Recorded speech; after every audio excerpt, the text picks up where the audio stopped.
Boa noite, minhas irmãs, boa noite, meus irmãos.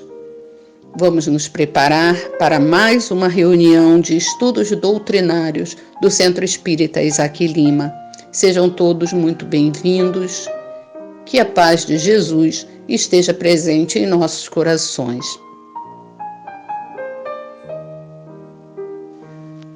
Toda vez que nos dispomos a considerar a mulher em plano inferior, lembremo-nos dela ao tempo de Jesus.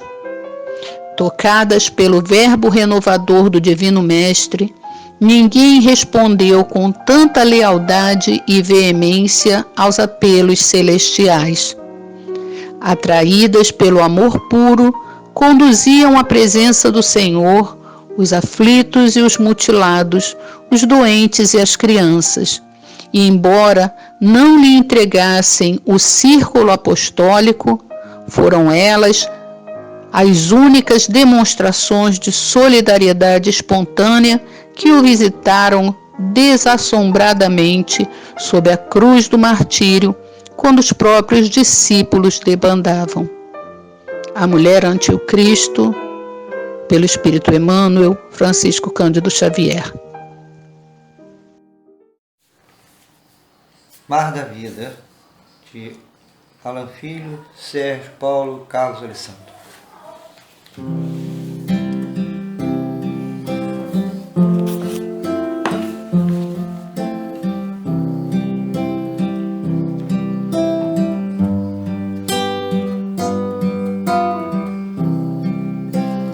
Ondas da vida carregam o barco, atracado no tempo, não quer navegar. Naufraga em si mesmo, temendo os monstros que existem no mar.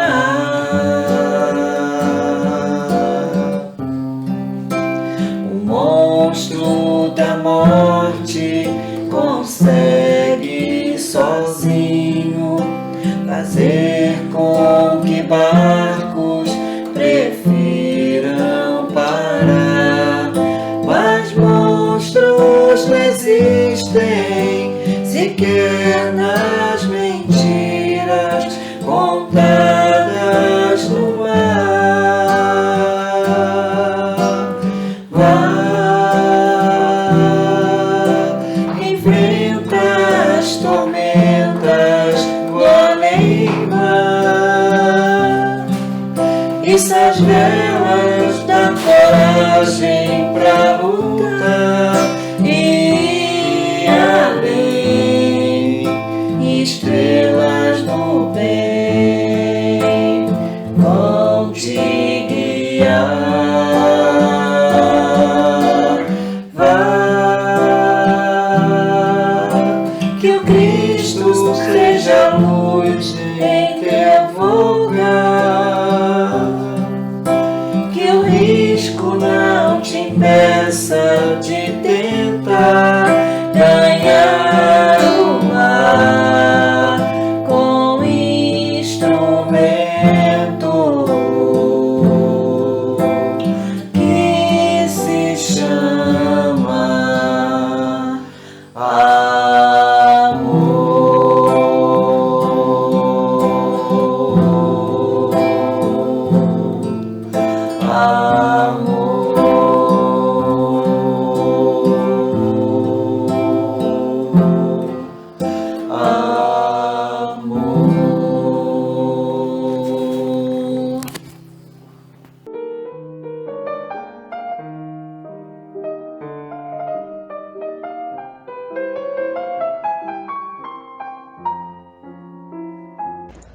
Do livro Caminho, Verdade e Vida, psicografia de Francisco Cândido Xavier, pelo Espírito Emmanuel.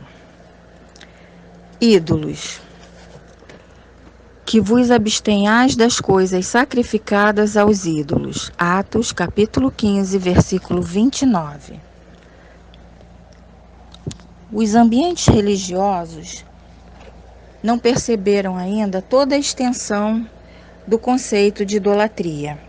Quando nos referimos a ídolos, tudo parece indicar exclusivamente as imagens materializadas nos altares de pedra. Essa é, porém, a face mais singela do problema. Necessitam os homens exterminar, antes de tudo, outros ídolos mais perigosos que lhes perturbam a visão e o sentimento. Demora-se a alma, muitas vezes, em adoração mentirosa. Refere-se o versículo às coisas sacrificadas aos ídolos, e o homem está rodeado de coisas da vida. Movimentando-as, a criatura enriquece o patrimônio evolutivo.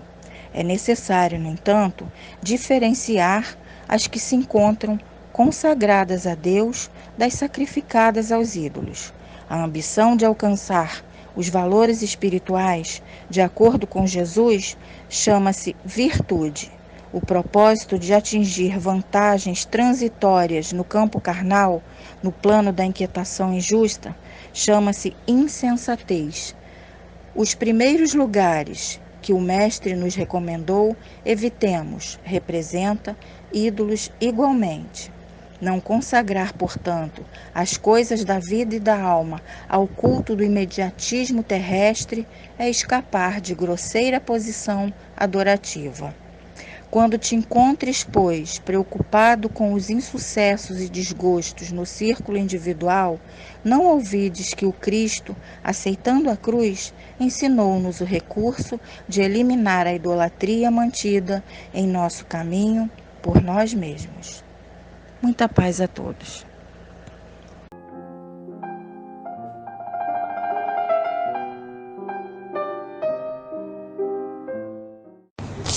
Boa noite, meus irmãos. Boa noite, minhas irmãs. Que a paz do nosso Senhor Jesus esteja com todos. Que neste momento possamos fechar nossos olhos e elevarmos nossos pensamentos ao nosso Deus Pai, Criador de todas as coisas, e ao nosso Mestre Jesus, guia e modelo. Te agradecemos, Pai, por mais este dia, tarde e noite, que o Senhor nos concede. Que a nossa reunião de estudo possa transcorrer, como sempre, com as boas vibrações e amparo da espiritualidade amiga. E que possamos colocar em prática, no nosso dia a dia, todos os conhecimentos adquiridos pela doutrina dos Espíritos.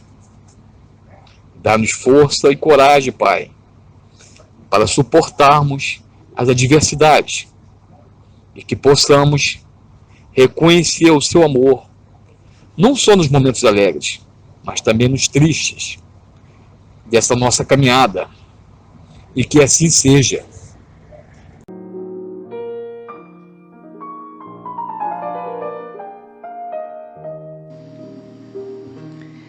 Boa noite a todos que neste momento, dependente talvez do horário, em seus ambientes próprios, reservaram um tempo para refletir, pensar sobre a vida, com base em alguns preceitos, alguns princípios apresentados pela doutrina espírita.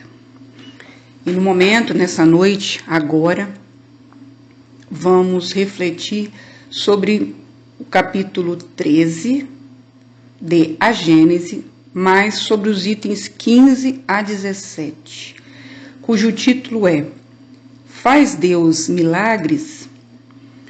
Bom, é muito importante seguirmos o pensamento lógico de Kardec ao tratar desse assunto, não só nesse item, mas nos outros itens presentes no capítulo 13, fazendo a gente repensar sobre milagres.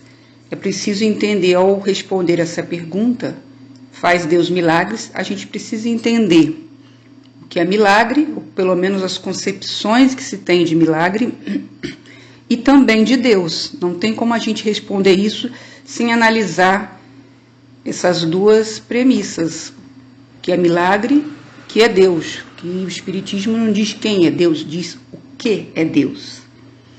Pois bem, vamos começar pensando no milagre. nos conceitos que se tem a respeito de milagre.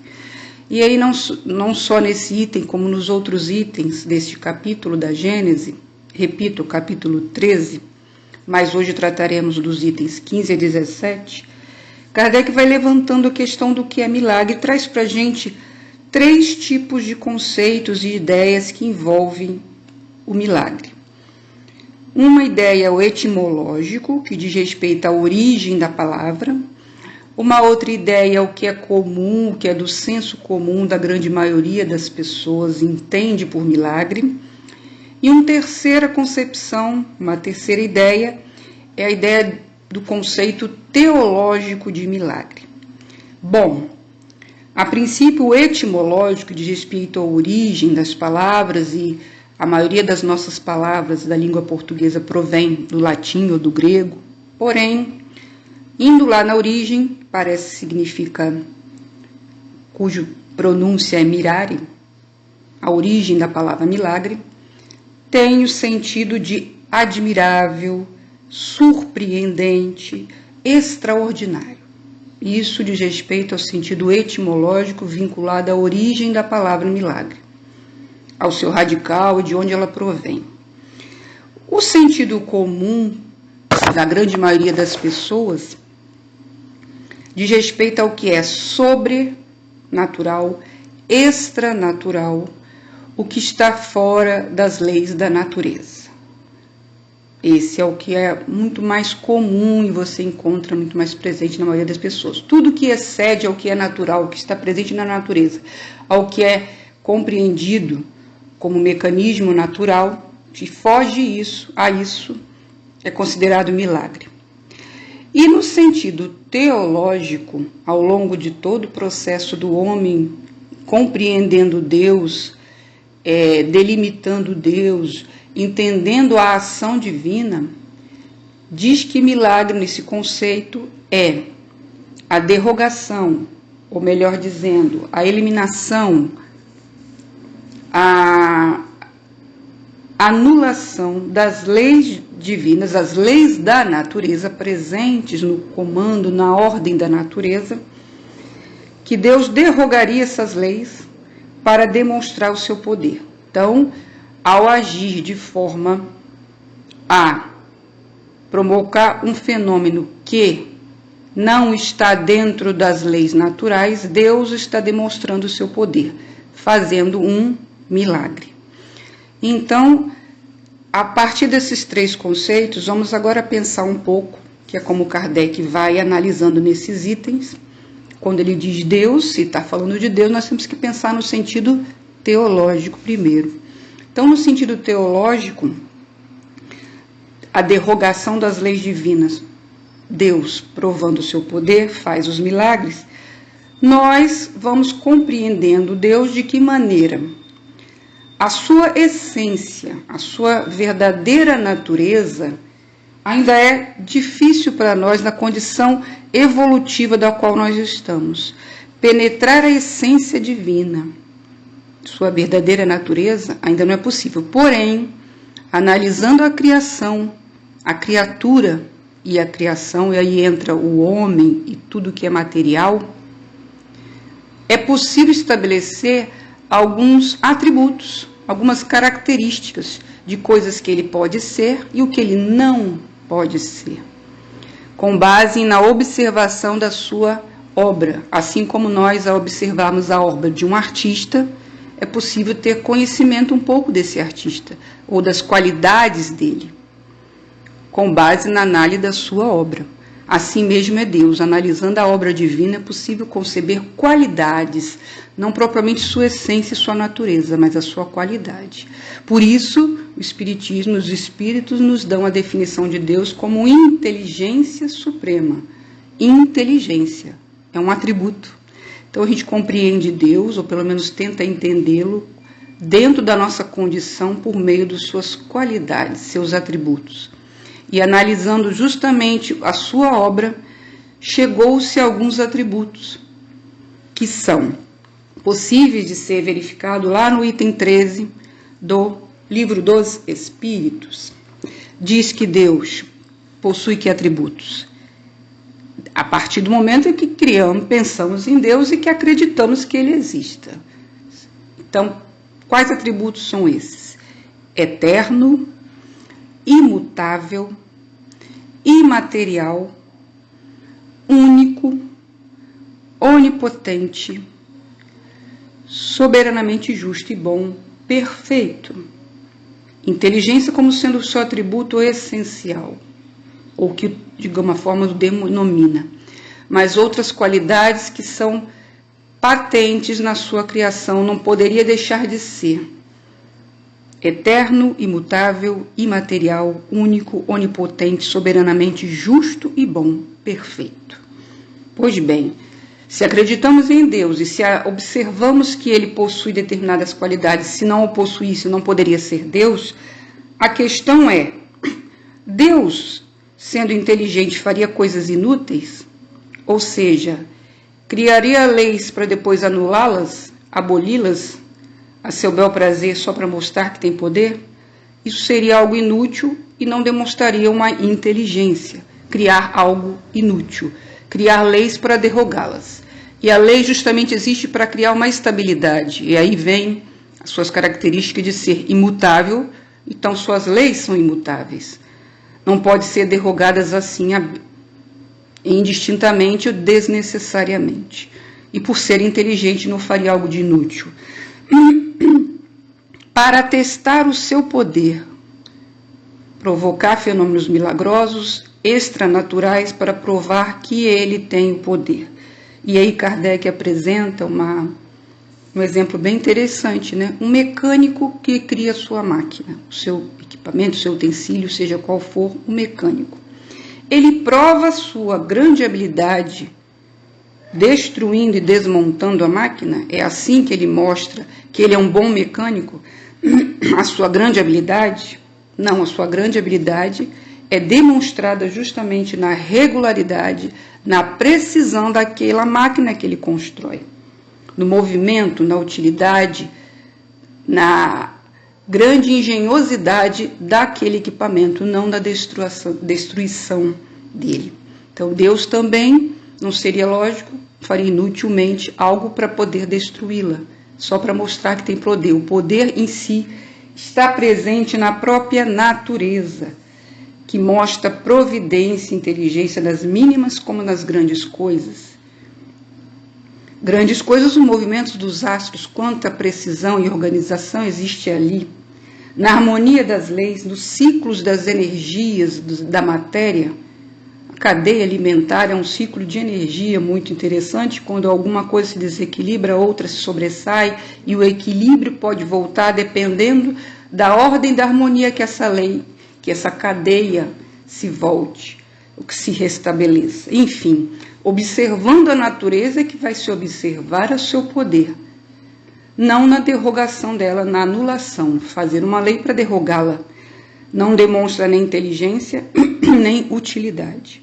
E de acordo com o seu atributo de soberana inteligência, né, e imutabilidade, não combina com essa ideia de milagre como uma derrogação da lei, das próprias leis criadas por Deus.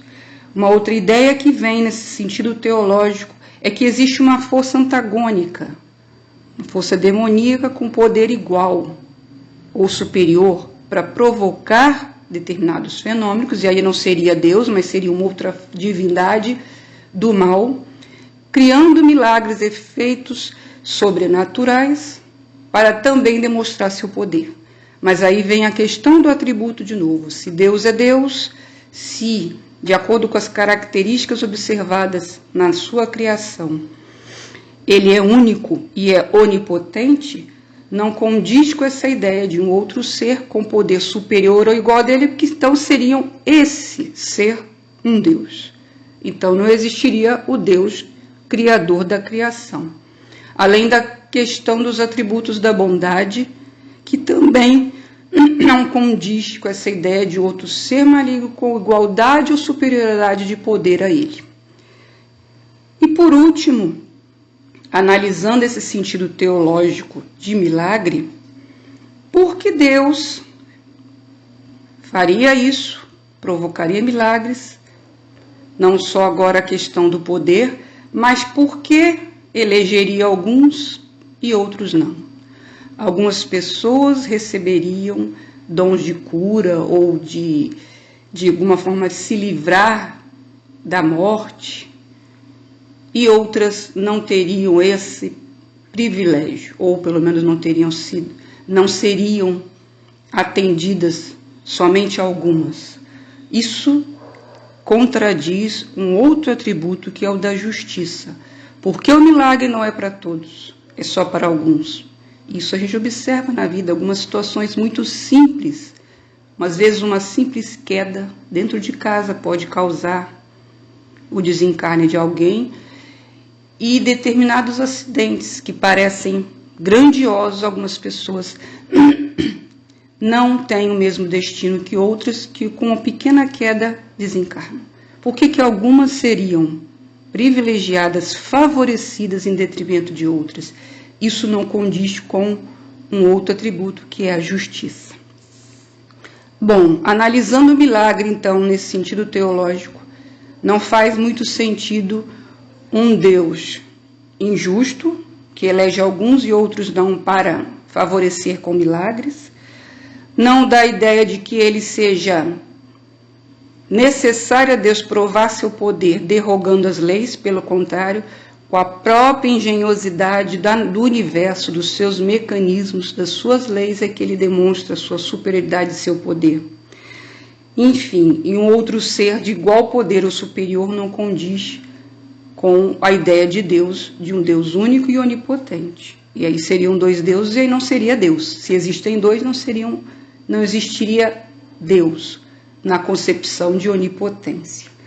Bom, avançando nosso entendimento de milagre, a gente pode agora então entrar na ideia do que é mais comum, o que é sobrenatural, simplesmente sobrenatural, não está colocando a ideia de divindade, simplesmente algo que não está lá na natureza e que muitos consideram inexplicável, não é possível explicar e ponto. Isso desde que a humanidade existe, desde que o mundo foi concebido, desde que os espíritos existem, fenômenos inexplicáveis sempre existiram, principalmente os da natureza. E na antiguidade, primitividade da humanidade, esses fenômenos foram tentados ser explicados, tentaram se explicar por meio de histórias. E aí existe toda a mitologia presente em várias civilizações da antiguidade, tentando entender coisas inexplicáveis. E aí considerando o milagre nesse sentido de algo que não está na natureza. Então, é algo sobrenatural que vai explicar isso aqui que eu não conheço. E os mitos são cheios dessas explicações, histórias que mostram, por exemplo, Thor, que é um filme recente, que eu até não vi, mas assim, já ouvi falar, acho que tem mais de um. Enfim, esse personagem é fruto de uma mitologia nórdica. E muitas explicações, principalmente dos fenômenos meteorológicos, o trovão era explicado pela batida do martelo dele nas nuvens. Também o eclipse solar também foi explicado por determinadas civilizações como uma criatura tentando devorar o sol. A aurora boreal é um outro fenômeno que existe no extremo norte do nosso planeta, na área norte. Foi muito explicado como sendo a alma dos mortos ou das crianças que faleceram bebês.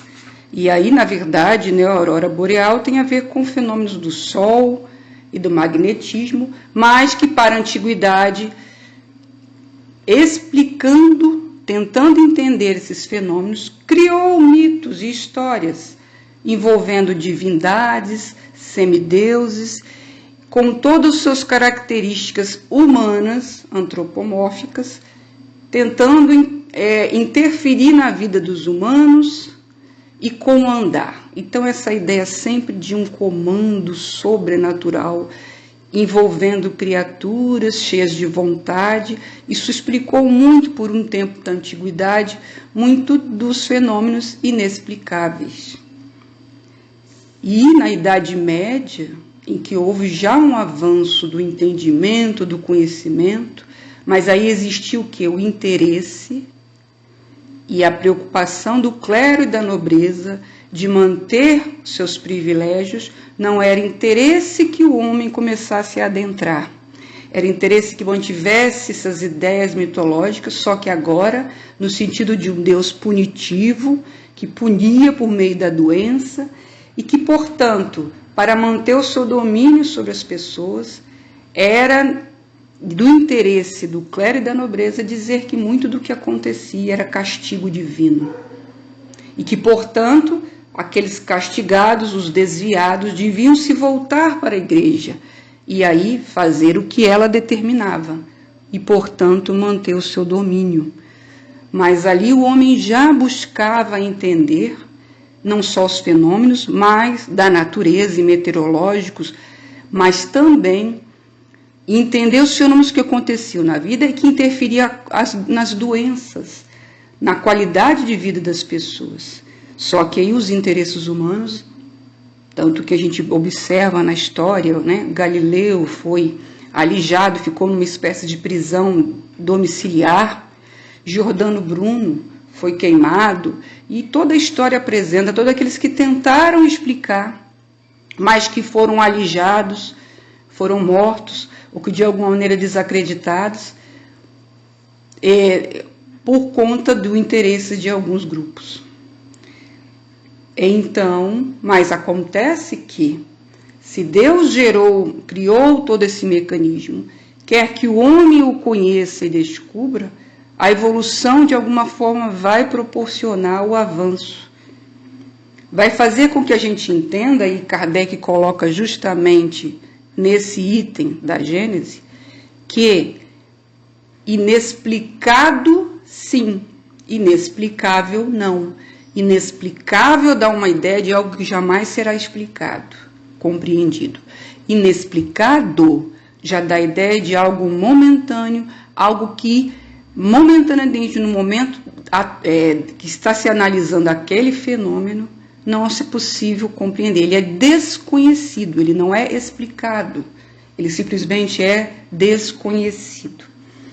E com base nisso, o homem conseguiu aos poucos chegar ao método científico e a conhecer, compreender e utilizar tudo o que é material, tudo que diz respeito ao que fere, o que atinge os nossos sentidos.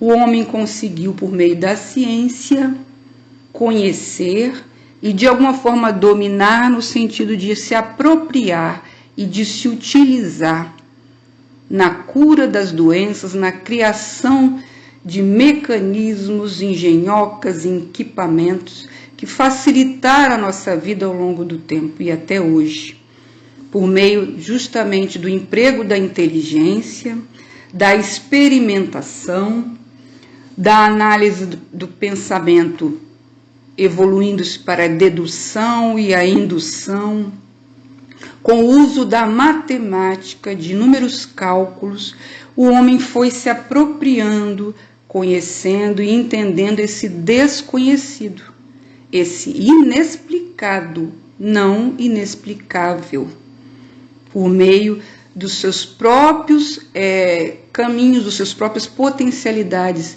com o uso do seu pensamento, da sua inteligência, se apropriando de tudo que na natureza era desconhecido, mas que bastava o homem evoluir e compreender, desenvolvendo o seu pensamento, desenvolvendo suas formas de pesquisar e de se apropriar desse desconhecido, que na verdade não é extranatural, sobrenatural, é simplesmente natural, é da natureza. Porém, o homem precisa aos poucos ir se apropriando. E na questão 19 do Livro dos Espíritos, justamente os Espíritos colocam isso mesmo.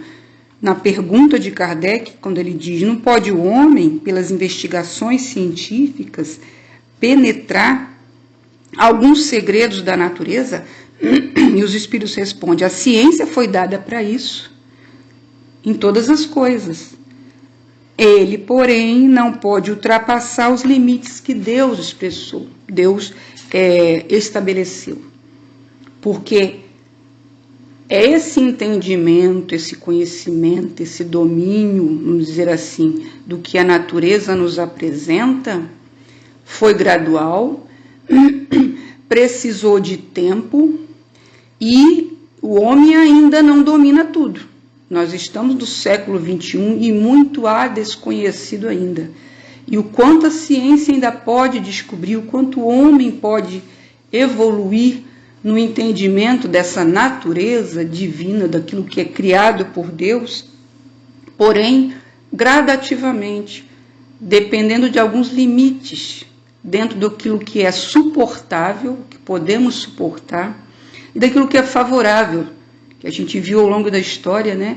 À medida que conhece um pouco, ele toma aquilo sob o seu controle e põe outros grupos, outras situações sob o controle. O homem sempre tende a defender seus interesses e basta conhecer um pouquinho que, ao dominar aquilo, ele utiliza para oprimir outros. Isso também. Então, por isso, o homem ainda não pode dominar tudo. Não é favorável e também não é suportável. Nem todos podemos ter amplo conhecimento de tudo, que não temos condições de suportar as consequências de tal domínio de conhecimento. Então, ao longo da história, fomos dominando aos poucos, adentrando no universo da natureza aos poucos. Por isso os espíritos colocam dessa forma. Mas eles colocam também, logo na questão seguinte, na questão 20, será que, sem ser por meio da ciência, é possível o homem, né, penetrar ordens das coisas, receber comunicações? E aí entra a resposta: sim, se o julgar conveniente, Deus pode revelar o que a ciência não é dado a aprender.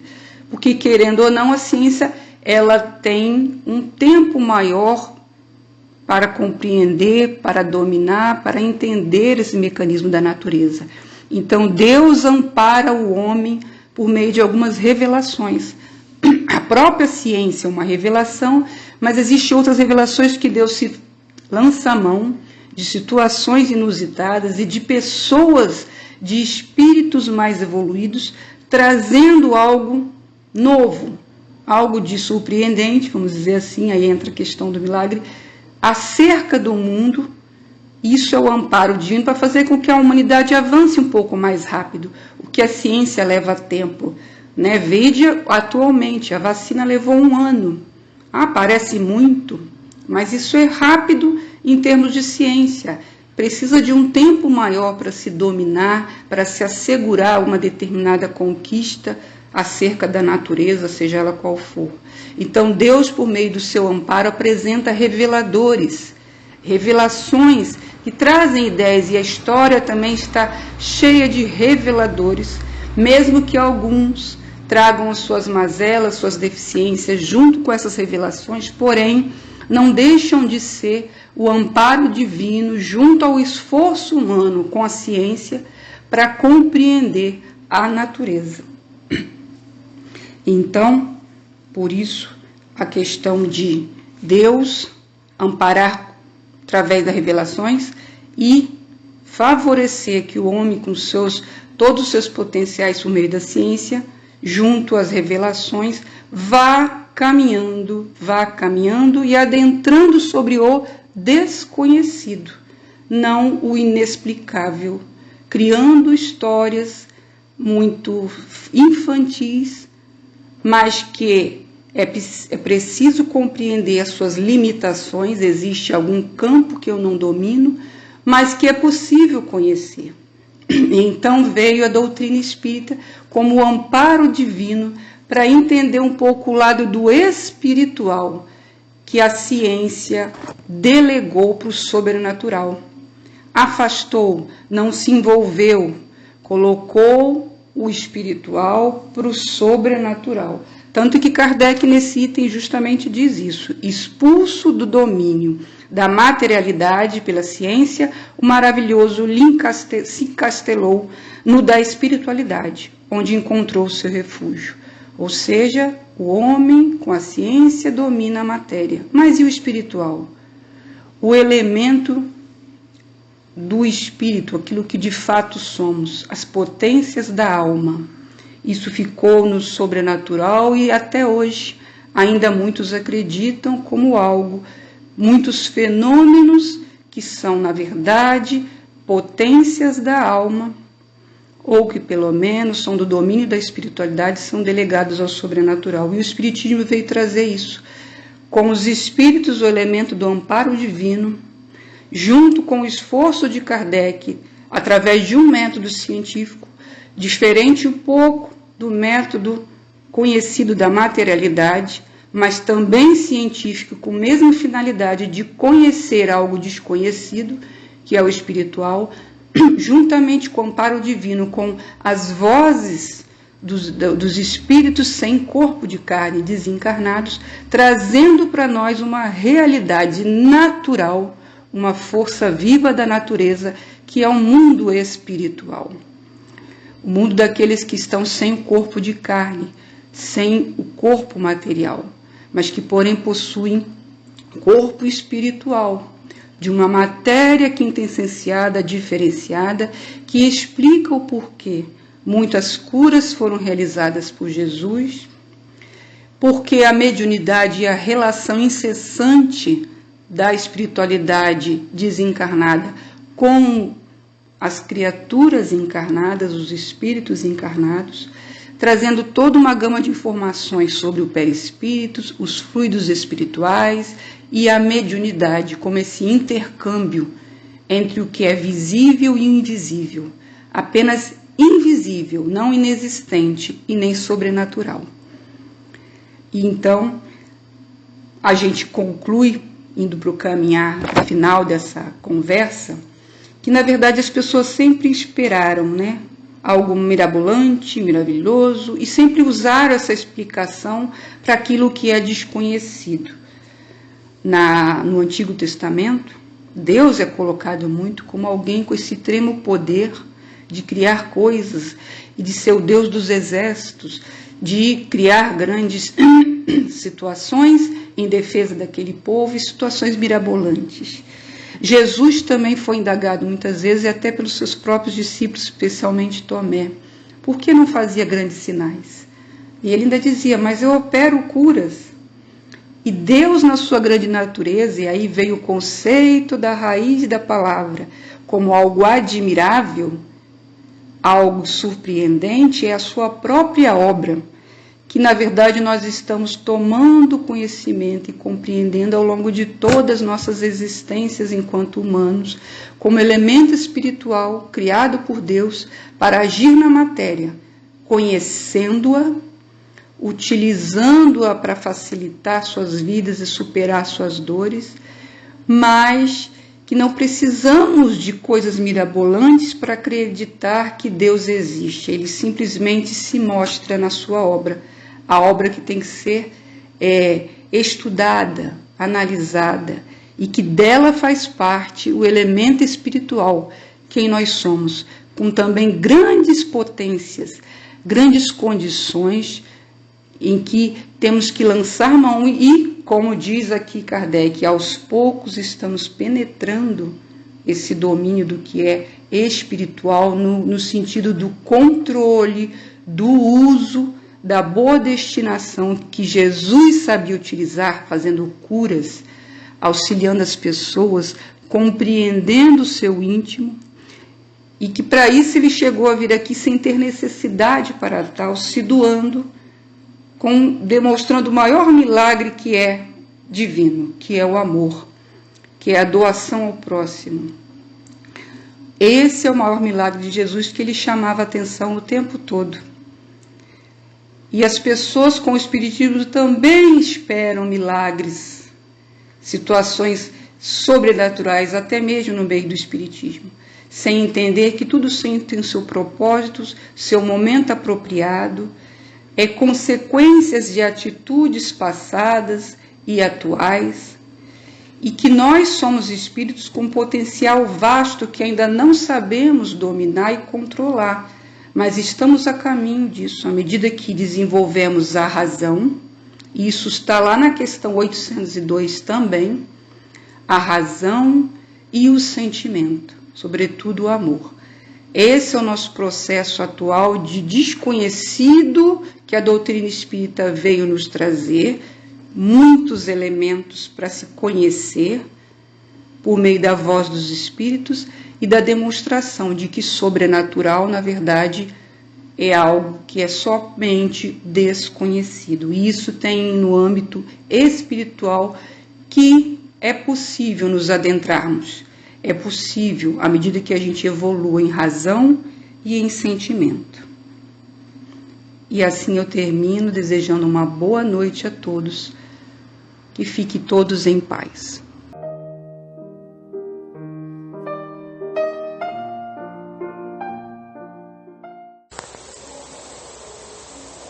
Boa noite a todos.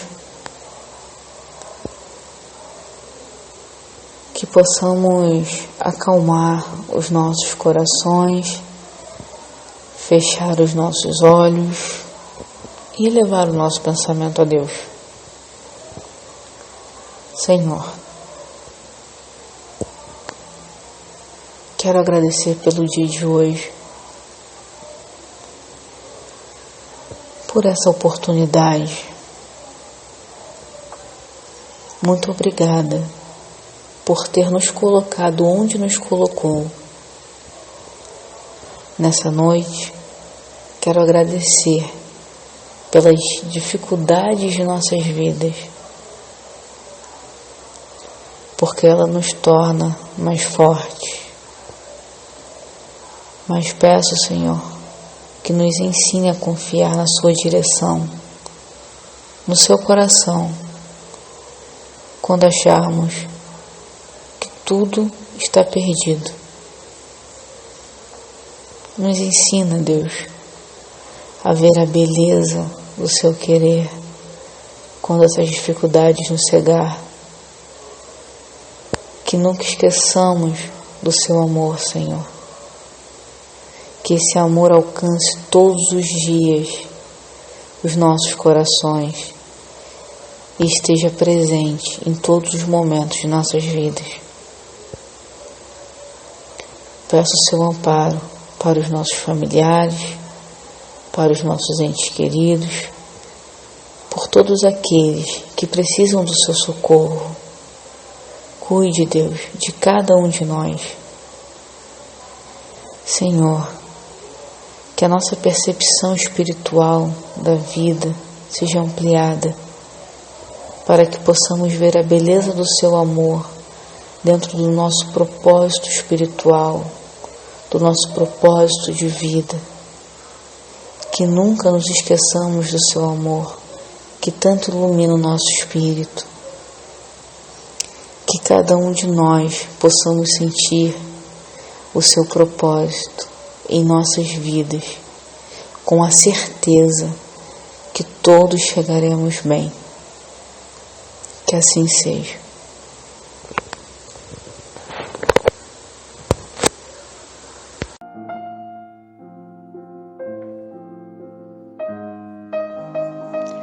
Prezadas irmãs, prezados irmãos, ao final desta reunião, nós agradecemos a todos os que nos ouviram, agradecemos a todos os companheiros e companheiras que colaboraram para que essa reunião fosse feita. Agradecemos esta bendita oportunidade de estarmos aqui reunidos em nome de Jesus, em nome de Deus nosso Pai. Que possamos nos reencontrar na próxima semana com alegria em nossos corações. Uma boa noite e um grande abraço.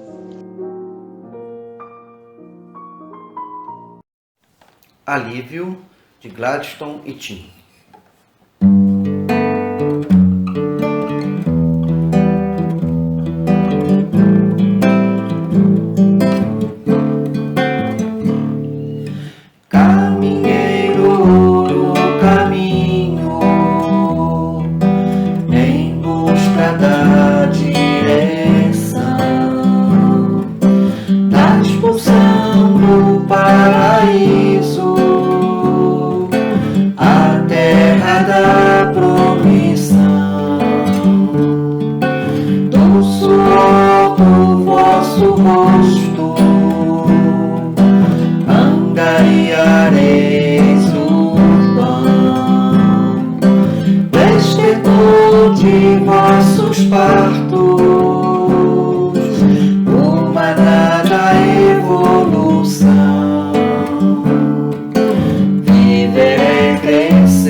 suave, já não é sentida a dor.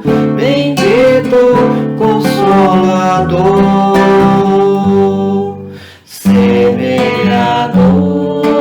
em meio à dor, vinde a mim, se estás cansados, meu peso é leve, jugo suave, já não é sentida a dor. Bendito Consolador,